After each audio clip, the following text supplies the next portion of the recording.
Right now, you are sitting on a massive rock spinning through space at 1,000 miles per hour. You don't feel a thing. But imagine if someone hit the brakes. If in a single, instantaneous moment, the Earth completely stopped rotating. The physics of this event are governed by inertia. While the solid bedrock stops cold, everything resting loosely on top, the oceans, the air, and us, retains its previous momentum. The danger of a stationary planet lies in the violent, instantaneous transfer of all that kinetic energy straight into the surface. In the first few seconds, any human-scale object not fused to deep bedrock is launched sideways at supersonic speeds. Large buildings instantly buckle, cars are violently thrown, and entire city grids are dismantled. Natural geography suffers the same fate. Thick layers of topsoil, loose boulders, and ancient forest root systems are sheared straight off the crust. Then comes the hydrosphere. The world's oceans, carrying billions of tons of momentum, surge out of their basins in global tidal waves. Underneath this chaos, just a few miles down, the subterranean bedrock remains perfectly still. Within 5 seconds, human civilization and familiar coastal geography are erased. Simple Newtonian physics wipes the slate clean. The destruction continues past solid matter. The Earth's atmosphere kept its momentum and is now dragging violently across the stationary surface. Normally, the planet's rotation curves our global wind patterns through the Coriolis effect.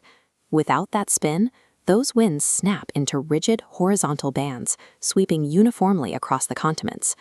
These supersonic winds scour exposed seabeds and ruined cities, pulling up debris into continent-spanning superstorms.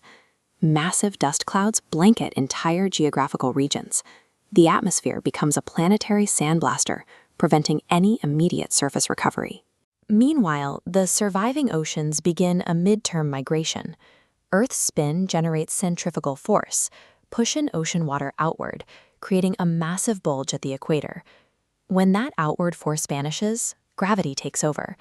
The water flows away from the equator, draining rapidly toward the poles. This creates a single continuous megacontinent wrapped around the dry equator, bordered by 2 massive polar oceans that flood the northern and southern hemispheres. The layout of our continents and the specific boundaries of our oceans are products of the planet's momentum. From space, the Earth still orbits the sun, but the 24-hour cycle we rely on is dead. This orbital geometry means a single day now lasts a full year. One side of the planet bakes in continuous sunlight for 6 months, while the opposite side freezes in darkness. The day side is trapped under unyielding solar radiation. Without rotation to distribute the heat, surface temperatures climb to lethal extremes. Time, as human biology understood it, is replaced by a slow, annual swing between fire and ice. Could human biology actually survive a baseline this hostile? Survival would require abandoning the surface entirely, migrating civilization into subterranean environments where temperatures remain stable.